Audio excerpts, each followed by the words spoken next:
우리가 예수님을 믿은 이후에 우리의 소망이 하나님 나라에 있게 되었습니다. 우리가 하루를 지나가면서 하나님 나라의 하루도 가까웠음을 생각하고 살아가고 있습니다. 땅의 삶에서 여러 가지 힘들고 어려운 일을 만날지라도 천국의 소망 안에서 위로받고 또 힘을 얻고 살아가고 있습니다. 우리의 신랑 되신 예수님께서 다시 오실 때에 그때까지 우리가 살고 있을지 또 어떻게 될지 역사는 우리가 알 수 없지만은 만약에 우리가 살아 있을 때에 주님이 오신다면은 저와 여러분이 주님의 신부로 잘 준비되어야 된다고 성경은 말씀하고 있습니다. 영과 혼과 몸이 점과 흠과 티가 없이 거룩하게 보존되기를 성경은 원하고 있습니다. 그래서 오늘 우리가 묵상하게 될 누가복음 6장의 본문, 먼저 내 눈 속에서 들보를 빼라 라고 하는 예수님의 말씀 가운데 있는 이 구절은 우리가 거룩함을 갈망해야 되고 하나님의 사람으로 온전해야 되는 그 큰 주제 안에 있는 말씀이다, 이렇게 우리가 생각할 수가 있습니다. 교회에 대하여, 교회는 여러분이고 제가 교회입니다. 교회에 대하여 에베소서를 3번 우리가 이렇게 묵상하고, 오늘 누가복음 본문은 우리 모든 성도들이 함께 큐티하는 큐티인의 지난 주중에 있었던 본문을 다시 제가 오늘 여러분과 나누려고 이 본문을 이렇게 묵상하였습니다.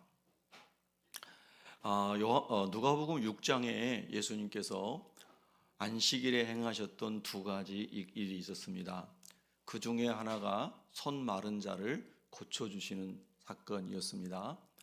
그때 바리새인이 예수님이 안식일에 무슨 일을 하나 하고 엿보다가 안식일에 병든 자를 고치는 것을 보고 안식일에 하지 못할 일을 하고 있다고 비난하는 이런 내용이 누가복음에 나와 있고, 다른 본문에도 다 병행 구절이라고 그러는데요, 그 구절들에 나와 있습니다.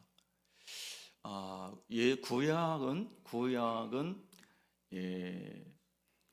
예수님이 이 세상에 구세주로 오실 것입니다 라고 하는 것이 핵심입니다. 그래서 요한복음 5장 39절에 이 성경이 곧 내게 대하여 말하는 것이니라 할 때 이 성경은 구약을 예수님이 말씀하신 거죠. 그래서 구약은 창세기부터 말라기까지 39권은 전부 예수님 중심으로 성경을 여러분이 읽으셔야 합니다. 그래서 안식일의 개념도 예수님 안에서 우리가 이해를 해야 된다고 하는 것입니다. 구약에 기록된 안식일은 거룩한 날로 구별됐습니다. 한 주간이 7일인데요, 엿새 동안은 너희가 일하고 7째 날은 안식해라. 하나님이 쉬셨습니다. 그리고 그 날을 거룩한 날로 구별하겠다, 성일로 구별했다, 이렇게 성경이 기록하고 있습니다. 그러면 하나님은 그 안식일을 그렇게 기념하고 지키라고 한 내용이 인간을 괴롭히기 위함일까? 아니라고 하는 거죠. 이제 신약에서 로마서 12장에서는 모든 그리스도인이 삶으로 예배를 드리는 산 제사를 드리는 삶의 예배를 강조하고 있습니다.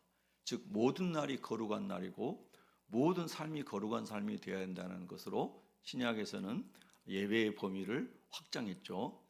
근데 구약 시대에는 안식일을 특별히 구별해서 하나님을 예배하는 날로 정해 주셨습니다. 안식일에 이 사람들이 하나님 앞에 나갈 때 거룩하신 하나님을 경험하면서 거룩한 삶을 갈망하도록 하는 것이죠. 하나님의 백성답게 살도록 하나님이 그들에게 은혜를 베풀어 주시는 날로 정해 주신 겁니다.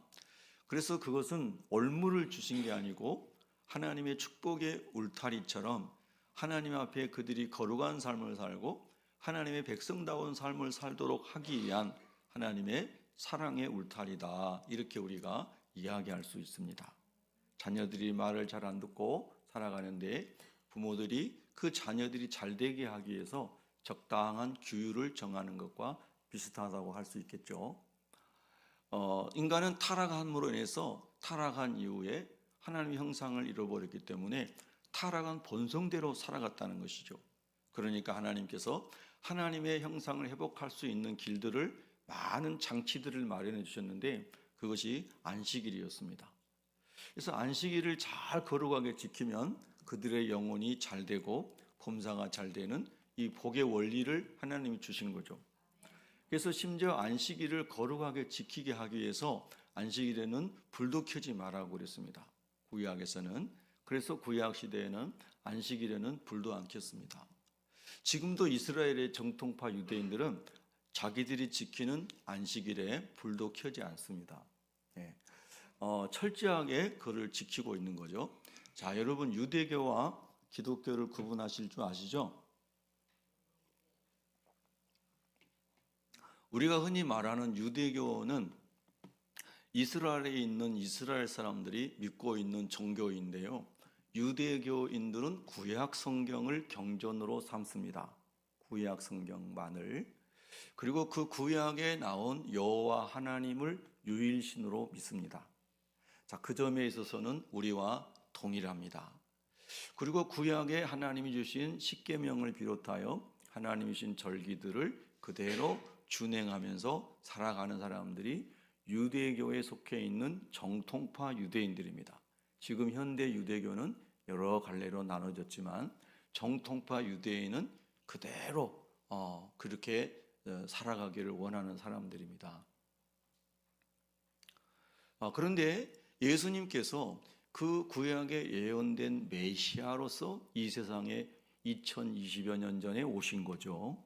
그래서 구약을 예수님이 완성하셨다는 거죠. 구약의 율법을 완성하셨고 유월절 제사를 완성하셨고 구약에 예언된 말씀을 다 완성하신 분이 예수님이십니다.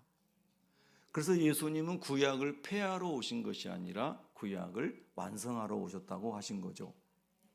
그래서 구약을 경전으로 삼고 여호와 하나님을 섬겼던 유대인들이었던 사람들이 예수님이 구약에 예언된 메시아구나라고 하는 것을 믿고 예수님을 따르기 시작했습니다.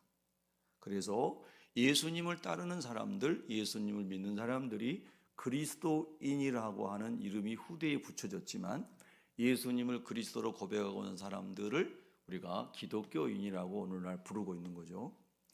그래서 유대인이면서 유대교, 즉 유대교는 그렇게 붙여진 이름이고 구약의 경전을 중심으로 여호와 하나님을 믿었던 유대교인들의 유대교에서 그 구약에 예언된 메시아가 예수님이다 라고 예수님을 그리스도로 믿는 기독교가 생긴 거죠. 그래서 예수님은 새로운 약속으로 오신 겁니다. 그래서 예수님이 오셔서 예수님이 하신 일과 예수님께서 가르치신 것들을 기록한 것을 신약 성경이라고 이야기하고 예수님 안에서 새롭게 하나님이 세우신 약속을 신약이라고 얘기합니다. 그래서 구약이 필요 없다, 구약 무용론을 얘기하는 것이 아니고 나무로 비유하면 구약은 나무의 뿌리와 같고 신약은 나무에 열려져 있는 열매와 같습니다. 그래서 구약의 핵심 사상은 예수 그분이 그리스도로 이 땅에 오신다고 하는 것이 핵심이라고 예수님 말씀하셨고 그 예수님이 오신 겁니다. 자, 근데 예수님이 오셔서 예수님을 그리스도로 믿는 사람들이 예수님 말씀처럼 예수님이 승천하신 다음에 마가 요한의 다락방에서 120명이 열흘 동안 전혀 기도에만 힘쓴 것입니다. 예수님은 승천하시기 전에 40일 동안 일관되게 무슨 말씀만 전했다고 그랬죠? 천국 하나님의 나라만 얘기하셨습니다. 여러분 이상하죠? 잘 생각해 보세요. 예수님 오시던 시대부터 서기 1세기까지 대략 신약 성경이 기록된 기간입니다. 예수님이 오셔서 이제 승천하실 때가 30년대 이제 중반 정도 되겠죠. 서기. 그리고 예수님을 그리스도로 믿었던 사람들이 예수가 그리스도인 것을 증거하던 시기 1세기까지 서기 90년대 정도까지 마태복음부터 요한계시록이 다 기록이 됐습니다. 신약 성경의 기록의 역사적 배경은 1세기입니다. 그럼 1세기는 유대 땅을 다스리고 있었던 나라는 로마 제국인 것을 여러분이 너무나 잘 아시죠? 그 로마 제국의 대략 10명의 정도의 황제들이 그 1세기 동안에 통치를 했습니다. 그 중에 한 전반부 정도, 여러분이 잘 아시는 네로 이전의 황제들은 기독교를 그렇게 극단적으로 핍박하지 않았습니다. 로마의 정책은 그들의 식민지 국가의 종교를 인정해 주는 쪽으로 흘렀죠. 잘 통치하기 위해서. 자, 그 당시에 1세기 중반까지 그리스도인의 박해는 유대교를 믿는 유대인들로부터 박해가 극심했습니다. 그래서 요한복음 9장에 보면은 예수를 그리스도로 믿는 사람들을 출교하기로 결의한 내용이 나옵니다. 이 출교는 산헤드린 공의회라고 하는 유대에 있어서 가장 막강한 힘을 가지고 있는 종교 지도자들의 모임이 산헤드린인데요. 그 산헤드린에서 결정을 하면 유대 사회 공동체에 일괄적으로 적용이 되는 겁니다. 유대라고 하는 나라는 정치, 경제, 외교권을 박탈당했기 때문에 그들의 공동체성을 유지할 수 있는 것은 오직 유대교 외에는 없었습니다. 그래서 그 종교 공동체의 지도자들이 결의하면 그것이 아주 그 사회에 중대한 영향력을 끼쳤습니다. 근데 예수를 그리스도로 믿는 사람은 출교하기로 결의했다라고 하는 것은 유대 공동체에서 쫓아낸다는 의미입니다. 그러니까 예수를 그리스도로 믿는다는 것은 나는 유대인으로서 더 이상 이 땅에 살 수 없음을 이야기하는 겁니다. 그러면 얼마나 예수 믿는다는 것이 분명한 신앙이 아니면 어려웠겠는가 하는 것을 우리가 짐작할 수 있는 것입니다. 여러분은 만약 내가 예수를 그리스도로 고백함으로 말미암아 내 집을 떠나야 되고 내 직장을 버려야 된다고 하고 하면 그래도 나는 예수를 그리스도로 믿을 수 있겠는가? 이런 질문을 하게 하는 내용이라는 겁니다. 그럼에도 불구하고 그 시대에 예수님을 그리스도로 믿는 사람들은 그 신앙을 지키기를 원했다는 것입니다. 이게 놀랍지 않습니까, 여러분? 놀라운 일이죠. 그래서 그 믿음을 지키고 그리고 땅에 있는 모든 터전을 다 버리고 쫓겨나서 이방 지역을 헤맸다는 겁니다. 물론 이방 지역에서 그냥 무작정 헤맨 게 아니고 성령으로 세례를 받으니 하나님의 나라가 믿어졌고, 육의 삶은 고달프지만, 율이 방황하는 사람이니까 고달프지만 영은 천국에 살면서 전 세계의 성령의 이끄심을 따라 흩어져 다니면서 예수가 그리스도고 하나님의 나라가 있음을 그들이 증거했다는 겁니다. 이것이 복음인 것이죠. 그래서 1세기 전반부는 유대인들, 유대교의 박해를 피해서 그리스도인들이 열방에 흩어져 복음을 전하기 시작합니다. 그리고 이제 1세기 후반부로 가면서 네로라고 하는, 여러분이 너무나 잘 아는 네로가 64년부터 68년 어간에 기독교를 엄청나게 핍박을 합니다. 그리고 조금 더 핍박이 잦아졌다가 도미티안 황제가 81년부터 96년까지인가 황제했는데요. 그 사람이 로마의 황제를 하면서 엄청난 또 기독교를 박해했습니다. 그래서 1세기 후반부는 로마 제국에 의해서 박해가 극심하던 때였다, 이렇게 얘기해도 과언이 아닌 것이죠. 전반부는 유대인 형제들 때문에 고통받고 후반부는 이방인인 로마 사람들에 의해서 더 많은 박해를 받았던 것이 초기 1세기 기독교인들의 신앙의 환경이었다는 겁니다. 자, 왜 제가 이런 말씀을 드릴까요? 우리도 살아보니 역사의 굴곡이 참 많았죠. 예. 연세 드신 분일수록 더 많은 역사의 험한 골짜기를 넘어오신 거잖아요. 예. 그런데 일관되게 하나님 안에서 하나님을 바라본 사람들은 신앙을 잘 지켰죠. 그리고 하나님 안에서 벗어나지 않고 믿음의 여정을 잘 달려온 훌륭한 순교자들과 믿음의 모범이 되는 신앙의 선배들이 우리 한국 땅에 참 많이 있었습니다. 오늘 참 살기 빡빡한 시대를 살고 있죠. 예. 그렇지만 우리가 1세기 교회를 바라볼 때에 우리의 신앙의 환경은 너무나 행복하고 자유롭고 감사할 것이 많다는 생각을 하게 되지 않을까요? 예. 우리가 성경을 읽을 때 그 성경의 역사적인 배경과 그 배경 속에서 어떻게 이런 말씀들이 기록됐는지를 한 번 더 생각해 보면 그것이 우리에게 힘이 되고 능력이 됩니다. 여러분, 그들은 어떻게 신앙을 잘 지킬 수 있었을까? 신비입니다. 그들이 믿는 하나님의 나라는 어떤 것이었기에 그렇게까지 예수 그리스도를 지키려고 믿음으로 살아내려고 할 수 있었을까 하는 것입니다. 신비죠. 제가 이렇게 허리띠를 차고 있거든요. 남자들은 허리띠를 주로 차잖아요. 허리띠에 뻐클이 있죠. 그걸 뭐 한국말로 뭐로 하는지 모르겠습니다. 하여튼 이렇게 조이는 거 있잖아요. 제가 허리띠가 한 3개인가 정도 되는 것 같아요. 근데 제가 즐겨 차기를 좋아하는 허리띠가 있어요. 그 뻐클이. 여러분 아무도 모르는 비밀스러운 건데요. 그 뻐클에 새겨진 글자가 예수 그리스도 하나님의 아들 구주시라라고 하는 헬라어 문자가 새겨진 뻐클입니다. 제가 그 허리띠가 오래된 건데요. 오늘 또 어떤 허리띠를 찰까 하다 그거를 선택했거든요. 낡은 거지만 많은 1세기, 2세기, 3세기, 4세기, 313년 콘스탄틴 황제의 밀라노 칙령으로 기독교가 좀 자유를 얻기까지 건 300년 이상을 고난의 여정에서 신앙생활했던 기독교인들의 신앙 고백이 담겨진 거죠. 헬라어로 익투스라고 합니다. 익투스, 그게 물고기라는 뜻입니다.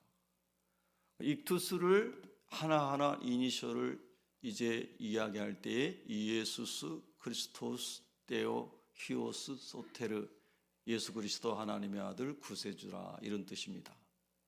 그들이 지하 감옥에서 지하 동굴에서 300년 이상을 신앙을 지키면서 로마의 추적대들이 그들을 죽이려고 천부장들이 추적대를 끌고 그 동굴을 찾아 헤맬 때에 그들이 깊은 동굴 속에 숨어서 신앙생활을 하였습니다. 잡히면은 다 몰살당하는 겁니다. 그런데 그 어둡고 깜깜한 지하 암흑 속에서, 암혈 속에서 이들이 신앙을 지키면서 그들만이 아는 길 안내 표시가 바로 그 익투스 물고기 그림이었습니다. 여러분 모르시는 분 한 분 계실 것 같아서 다시 말씀을 드려요. 그래서 그 물고기 그림을 보면 우리 형제들이 이쪽 길로 이렇게 가는구나 하는 것을 표시하는 것이었습니다. 예수 그리스도, 그분은 하나님의 아들이시고 우리의 구주이십니다. 극단적인 상황 속에서도 그들의 신앙은 더욱 빛나고 더욱 선명해졌다고 하는 겁니다. 여러분 우리도 그런 은혜가 있기를 바랍니다. 너무나 뒤숭숭하고 혼란하고 복잡한 역사 속에 우리의 인생이 이렇게 지나가는 거 아니겠습니까? 예수님을 잘 붙잡으셔야 됩니다. 예수님만 바라보셔야 됩니다. 여러분 그렇습니다. 너무 중요한 일이에요. 그래서 그 시대에 예수님은 부활하시고 40일 동안 오직 하나님의 나라만 가르치신 것입니다. 하나님의 나라만 가르치는 거죠. 하나님의 나라처럼 영광스러운 나라가 없기 때문입니다. 여러분 예수님 믿은 사람은 새로운 피조물이 됐다고 그랬죠? 이전 것은 지나갔다고 그랬죠? 여러분 주보 속지에 매일 성경 암송 구절 중에 오늘 또 복습하는 구절이 바로 그 구절입니다. 이전 것은 지나갔다고 하는 것은 죄로 인하여 타락하여 죄성을 가지고 살아갔던 우리가 지나갔고 이제 예수 안에서 생명의 성령의 법 안에서 살아가는 하나님의 백성으로 산다는 의미죠. 할렐루야. 그런 저와 여러분이 되기를 갈망하고 주님 앞에 나올 때마다 주님을 배우기를 원하고 하나님의 은혜를 구한다면 교회 공동체보다 더 겸손하고 영광스럽고 거룩한 공동체는 없겠죠? 주님이 원하시는 교회입니다. 주님이 원하시는 교회예요. 예.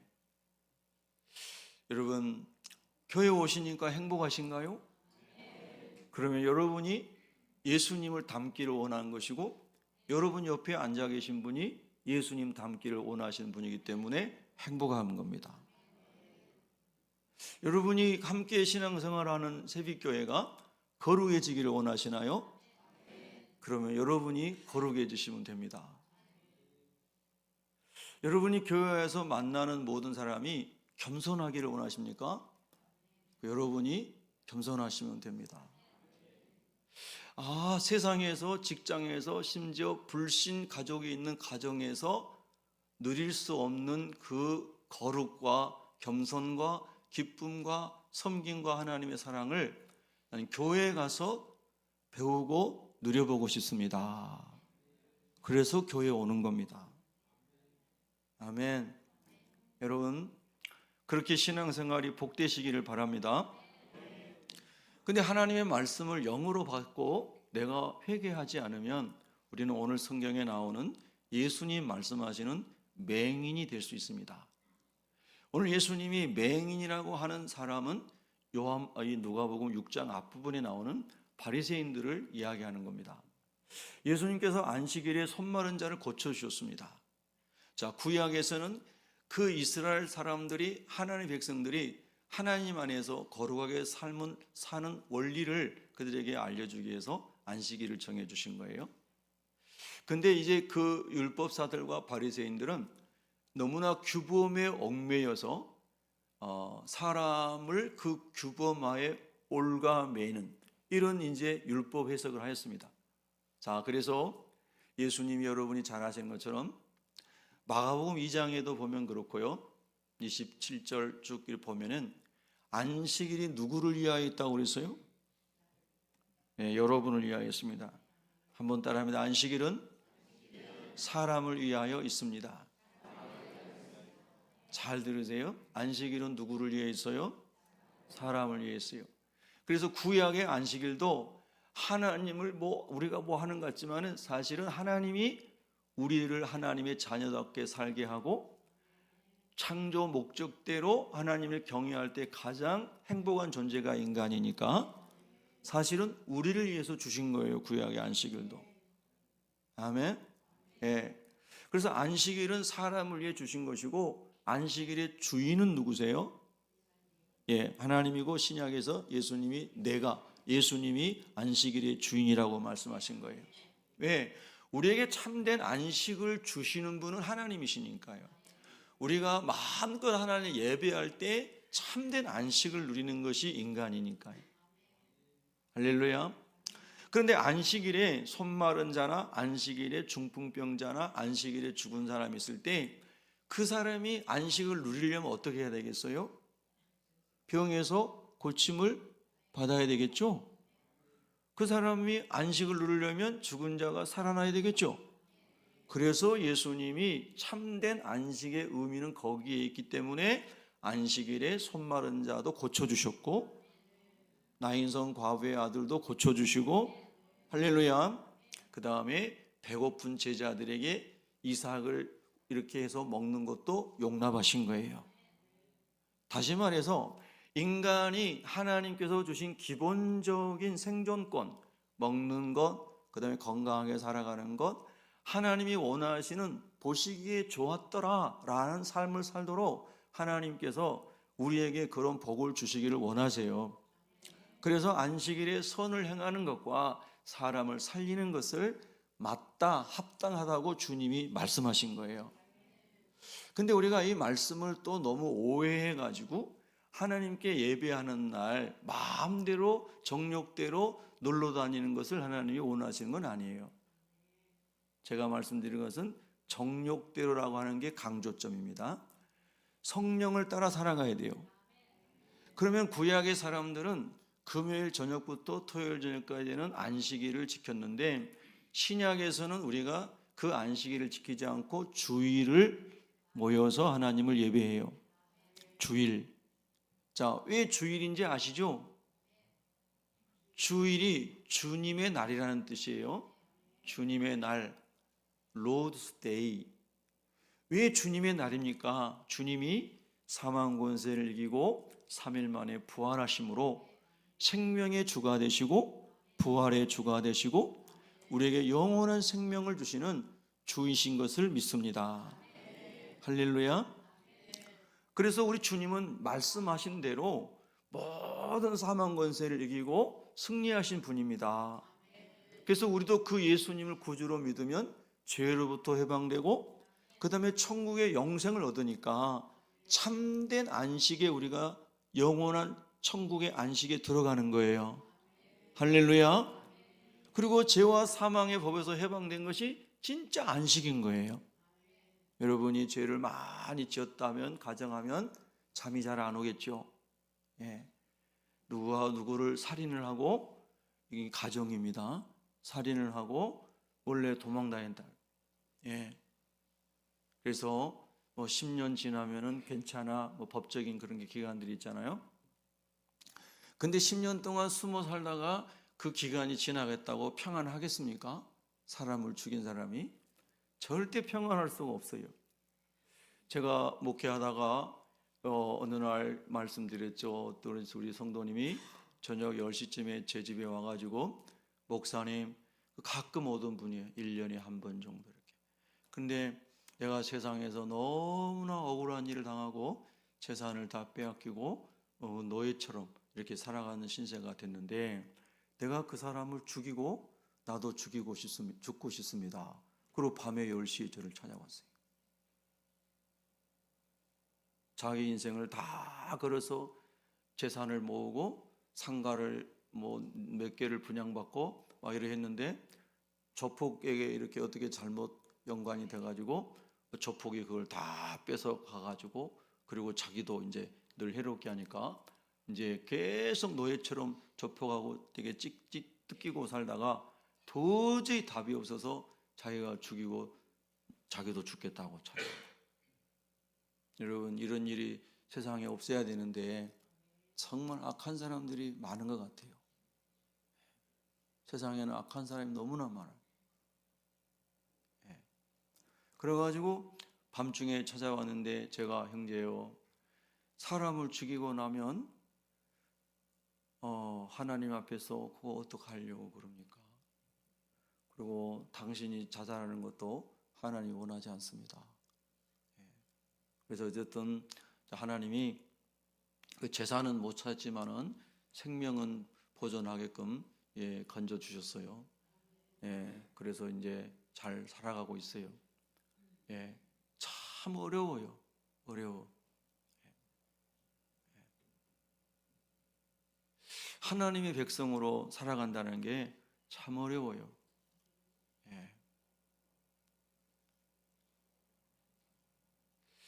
여러분, 신앙생활이, 특별히 우리 예수님 믿고 살아가는 신앙생활이 참 신비입니다. 너무 심오해요. 그래서 우리 그 형제님은 다른 나라에 가가지고 자리 잘 잡았어요. 그리고 국위도 선양하고 있고. 그러니까 사람 죽이고 자기도 죽겠다는 마음을 말씀으로 붙잡아 주지 않았으면 어떻게 됐을까요? 너무나 비참한 일이 일어났을 거예요. 그러나 하나님 말씀을 붙잡고 계속해서 기도하고 격려하고 이렇게 붙들어 주니까 하나님이 도와주신 거잖아요. 할렐루야. 저보다 꼭 거기 오라고 그러는데 언젠가는 가야 될 것 같은데 아직 못 갔어요. 뉴질랜드에. 지상 천국이라면서요. 뉴질랜드라는 나라가. 거기서 잘 자리를 잡았어요. 한국을 빛내는 신문의 이름이 많이 나왔어요. 하나님 안에서 살아간다는 게 참 어렵지만 그러나 말씀을 붙잡고 우리가 가면 하나님이 길을 열어주신 줄로 믿습니다. 예수님이 안식일의 주인이시고요. 예수님은 우리 한 사람 한 사람이 예수님 안에서 안식을 누리기를 원하시는 거예요. 근데 이런 손마른 자를 고쳐주고 했는데 이 바리새인들이 와가지고 예수님을 또 판단하고 정죄하는 거잖아요. 그래서 예수님이 그 사람들을 맹인이라고 그런 겁니다. 맹인이라고. 맹인이 맹인을 인도할 수 있느냐? 둘이 다 구덩이에 빠지지 아니하겠느냐 말씀하신 거예요. 자, 오늘 우리 본문을 이런 서론적인 생각을 하면서 몇 가지를 묵상해 보려고 해요. 사람의 지식과 판단력에는 한계가 있습니다. 여러분 어떻게 인정이 되시나요? 예, 사람의 지식과 판단력은 분명히 한계가 있습니다. 저는 아직 나이가 그렇게 많지도 않은데요, 귀가 점점 약해지는지 누가 말씀하면은 잘 들으려고 이렇게 귀를 이렇게 해요. 정말 이거 참 이러면 안 되는데 벌써. 그리고 조금 연세 있으신 분이 말씀하시면 더 가까이 가서 들으려고 그래요. 예.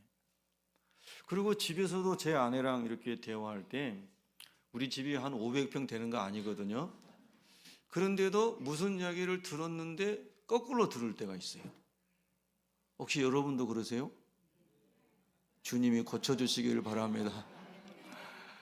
그래서 분명히 나는 이렇게 들었는데 상대방은 나는 그렇게 말 안 했는데. 여러분 웃으시는 분은 동갑이십니다. 그래서 분명히 들은 것 같은데 제가 잘못 들은 거죠. 들리는 게 다 들리는 게 아니고 보는 게 다 보는 게 아니에요. 그리고 우리가 알고 있는 지식이 다 아는 것 같아도 다 아는 게 아닙니다. 여러분 우리가 꼭 그걸 인정하십시다. 그래서 자꾸 우기지 마시라는 거예요. 그냥 내가 잘못 들었나 보다, 옆 사람에게 이야기합시다. 제가 잘못 들었나 봅니다. 그리고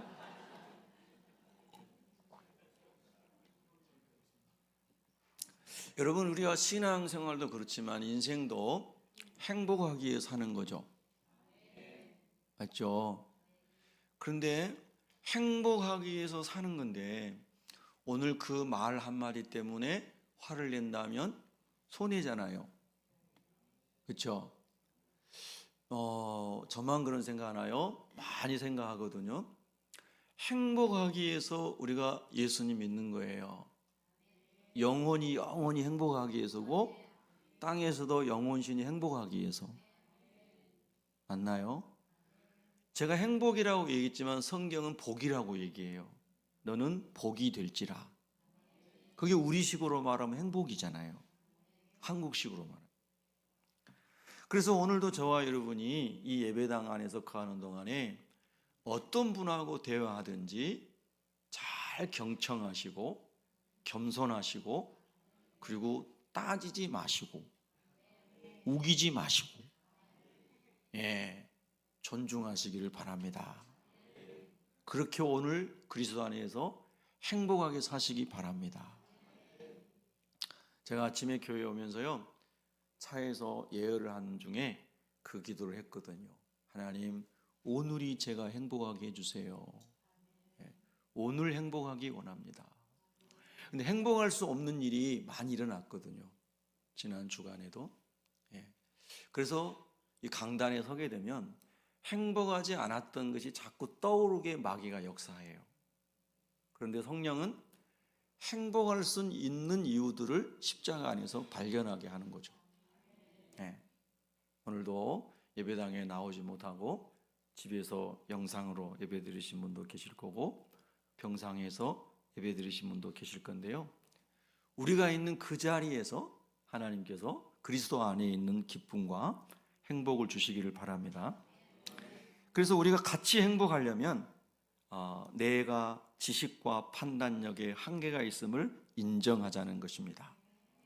아멘, 할렐루야. 잠언 21장 2절을 보면은 사람의 행위가 모두, 이건 모두입니다, 모두 자기 보기에는 바르대요. 옳대요. 그러니까 자기가 생각할 때는 다 옳다는 거예요. 얼마나 많이 이기적이고 자기 주관적입니까?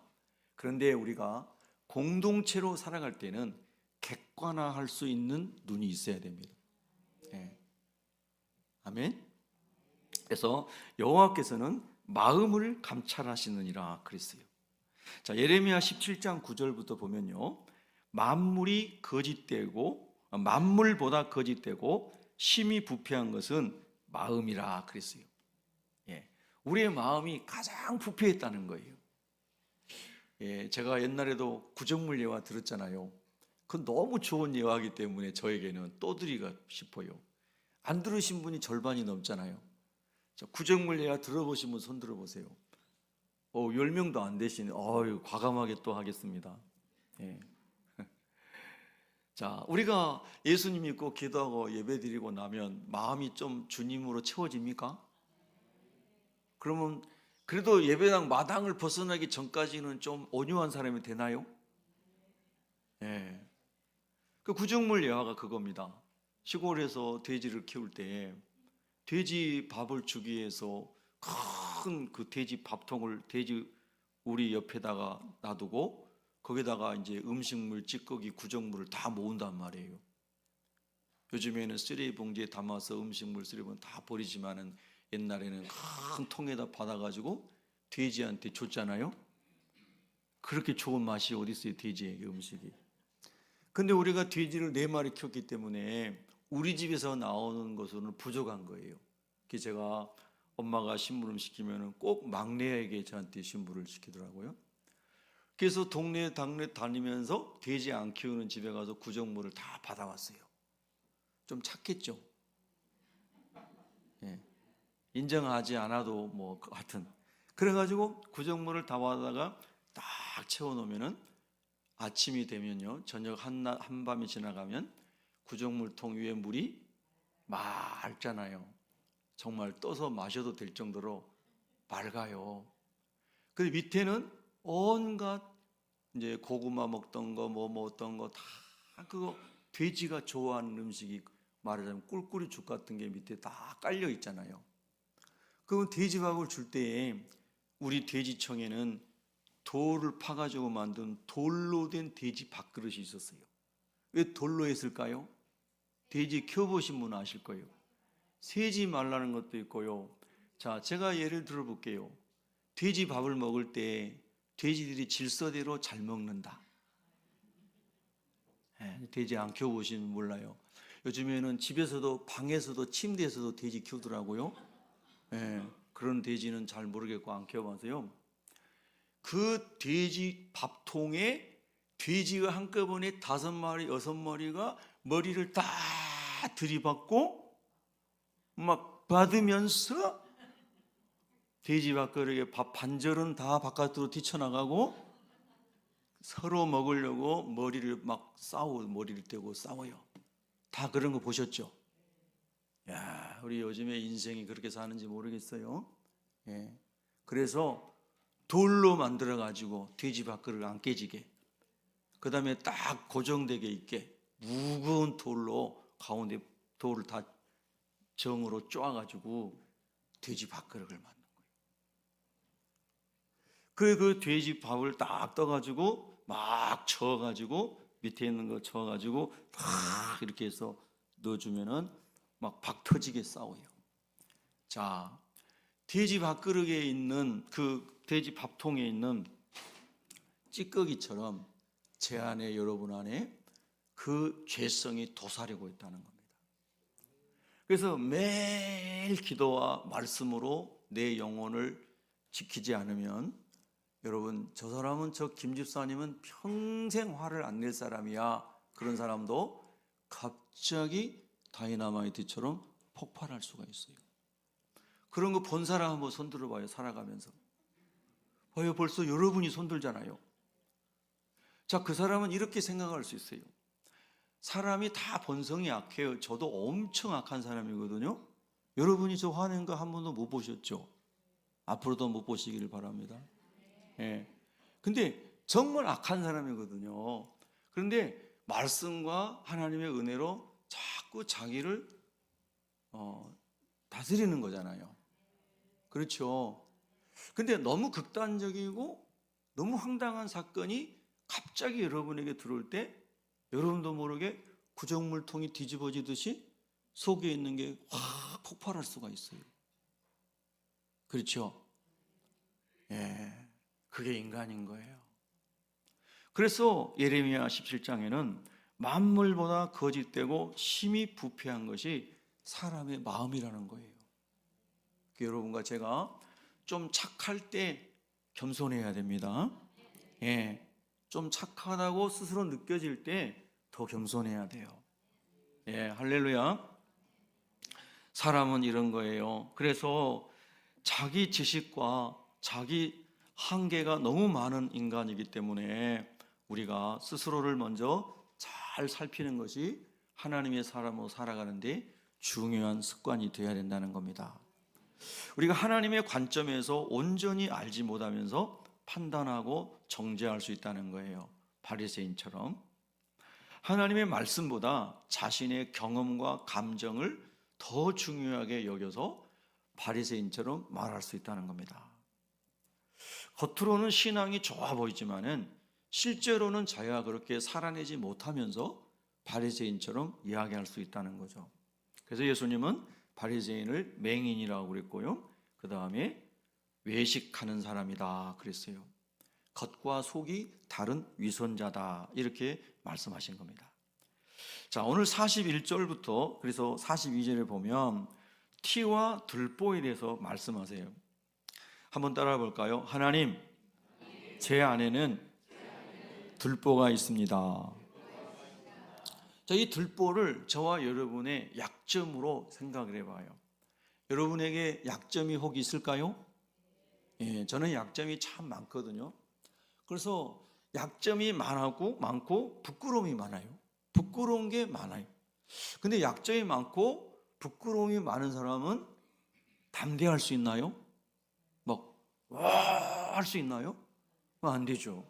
내 안에 약점이 많고 부끄러움이 많은 사람은 당연히 겸비할 수밖에 없어요. 겸손할 수밖에 없어요. 하나님이 저를 보실 때, 하나님이 여러분을 보실 때 우리 모든 인간이 아까 앞에서 말씀 봤잖아요. 그렇게 부패한 사람이에요. 자, 여러분 계란 예화 아시죠? 제가 계란 예화를 조금 확대해 가지고 말씀을 드려볼게요. 오늘 아침에 여러분 혹시 계란 후라이 드시고 오셨나요? 어제는 드셨나요? 계란이 없는 분은 전화하세요. 제가 드릴게요. 저는 어제 계란 후라이를 먹은 것 같아요. 그런데 계란을 후라이팬에다가 아주 좋은 싱싱한 계란을 9개를 거기다가 하고 그 다음에 썩은 계란을 1개를 거기다가 했어요. 자, 그러면 10개의 계란이 거기서 프라이드 되었는데 계란이 맛있죠? 졸지 않는 것을 감사합니다. 네. 여러분 절대 맛이 없죠. 썩은 계란이 있기 때문에 들어갔기 때문에 우리가 10가지 중에 9가지를 아무리 말씀을 잘 지켜도 1가지를 불순종하면 죄인인 거라고 그랬죠. 그러니까 하나님의 기준은 완전한 거예요. 마태복음 5장 48절에 보면 너희 아버지의 온전하신 것 같이 너희도 온전하라 그랬거든요. 이것이 우리가 예수님 믿은 다음에 갈망하고 추구해야 할 그리스도의 장성한 분량이에요. 저는 소망합니다. 저 자신이 또 우리 제비교회 성도님들이 다 이렇게 주님을 닮는 거룩함에 대한 갈망이 있기를. 아멘. 그래서 교회에 오면 세상에서 누가 우리를 그렇게 훈련시켜 주겠습니까?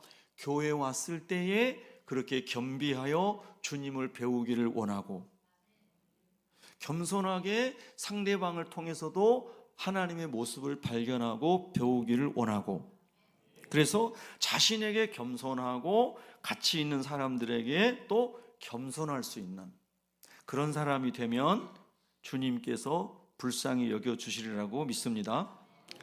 이사야 64장 6절에 보면은 우리는 다 부정한 자 같아서 다 부정하다고 그랬어요. 우리의 의는 다 더러운 옷 같다 그랬어요. 그래서 선행으로 구원받는다는 것은 비성경적이라는 거죠. 오늘도 여러분의 톡방에 디도서 3장 5절을 제가 아침에 올려드렸어요.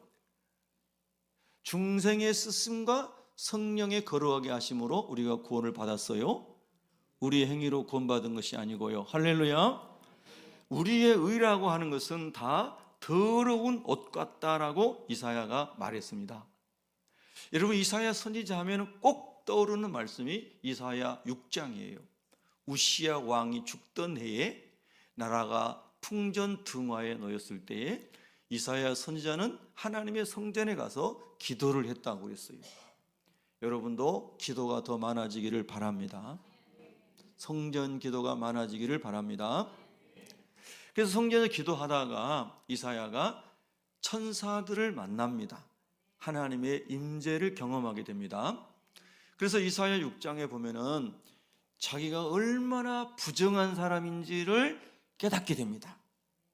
그 하나님의 영광을 보기 전에는 이사야는 나는 그래도 상대적으로 다른 사람보다 기도도 많이 하고 나라가 어려울 때 성전에 와서 남달리 기도도 하고 나는 선지자로서 그래도 구별된 사람이다, 이렇게 스스로 생각했을지도 몰라요. 그런데 하나님의 거룩한 영광을 그가 경험하고 나서 죄인인 것을 발견하게 돼요. 아멘. 여러분, 우리 그런 하나님 만나기를 소망합니다. 그 거룩한 하신 하나님을 만나게 되면 우리가 그 하나님 앞에서 다 꼬그라질 줄로 믿습니다. 그래서 우리의 의는 다 더러운 옷 같다 그랬어요. 다 더러운 옷 같아요. 예수님 외에는 여러분 거룩한 자가 없어요. 육을 입고 있던 사람 가운데. 자, 하나 더 묵상합니다. 43절부터 45절에 보면은 그러면 우리가 어떻게 하면 좋을까요? 좋은 열매를, 선한 열매를 맺어야 된대요. 선한 열매를. 여러분과 저는 예수님께 접붙임 바 되었죠? 그러면 예수님 안에 있는 것이 우리에게 흐르는 거죠? 그래서 어떤 분은 예수 믿는 사람은 예수의 피가 그 사람 속에 계속 흐르고 있다, 이런 이야기를 해요. 유명한 이야기 있잖아요. 전쟁 때에서 나폴레옹의 부하가 죽으면서 자기 속에는 누구의 피가 흐르고 있다고요? 나폴레옹의 피가 흐르고 있다고 그랬잖아요. 그만큼 그 지도자를 숭배하고 그 사람을 높이 여겼다는 거잖아요. 예수 믿는 사람 속에는 누구의 피가 흐르는 거예요? 예수의 피가 흐르는 거예요. 여러분은 다 그래서 그리스도의 피 안에서 한 형제와 자매가 된 줄로 믿습니다. 할렐루야. 그리스도 피 공동체라는 겁니다. 자, 그래서 선한 열매를 맺어야 돼요. 야고보서 4장 11절 12절을 보면 형제들아 서로 비방하지 말라. 형제를 비방하는 자나 형제를 판단하는 자는 율법을 비방하고 율법을 판단하는 것이라. 내가 만일 율법을 판단하면 율법의 준행자가 아니요 재판관이로다. 입법자와 재판관은 오직 하나이시니 그분이 누구세요? 하나님이시고 예수 그리스도신 거예요. 아멘, 할렐루야. 그러므로 우리는 재판관이 아니라 준행자가 되라고 말씀하시는 겁니다. 준행자가 되면 열매를 맺게 될 줄로 믿습니다. 그러면 성령을 따라 우리가 선하신 예수님께 접붙임 바 되어 예수님의 나무에서 나오는 선한 열매를 맺어야 되는데요, 갈라디아서 5장 22절부터 24절에 보면 성령이 우리 안에서 역사하실 때 이런 열매를 맺는다 하였습니다. 첫째가 뭘까요? 사랑입니다. 사랑과 희락과 화평과 오래 참음과 자비와 양성과 충성과 온유와 절제니 이 같은 것을 금지할 법이 없느니라. 다시 말하면 성령으로 저와 여러분이 충만해지면 어느 누구도 막을 수 없는 이런 열매들이 막 맺어진다는 거예요. 그러면 여러분은 이 열매들 중에서 특별히 어떤 열매를 더 많이 맺고 싶으십니까? 우리는 다 많이 맺기를 원하죠. 예, 이거는 욕심이 아니라 하나님이 원하신 거기 때문에 성령의 열매는 다 풍성하게 누릴 수 있기를 소망합니다. 그 중에서도 특별히 우리에게 이 시대를 살아가면서 오래 참음 중요한 것 같습니다. 어려울 때일수록 오래 참음의 열매가 있기를 바랍니다. 그리스도 예수의 사람들은 육체와 함께 그 정욕과 탐심을 십자가에 못 박았느니라 그랬습니다. 정욕과 탐심을 십자가에 못 박으면 우리 안에 많은 열매들이 맺어진다는 말씀이기도 합니다. 여러분, 세상에서 희락을 얻을 수 없는데 성령 안에서 성령이 주시는 희락을 풍성하게 누리시기를 바랍니다. 남이 알지 못하는 기쁨을 성령 안에서 누리셔야 될 줄로 믿습니다. 또 성령의 열매 중에 화평이 있잖아요. 화평을 뒤집으면 평화잖아요. 하나님 아버지, 내가 만나는 모든 사람과 평화하게 해 주십시오. 아멘. 쉽지 않습니다. 여러분을 미워하는 사람, 여러분에게 해를 끼치는 사람을 여러분이 사랑으로 대하고 평화한다는 것은 어려운 일이죠. 그래서 예수님 따라가는 게 좁은 길이지 않습니까? 제가 말씀드렸습니다. 저는 약점이 많고 부족한 사람이라고 말씀했습니다.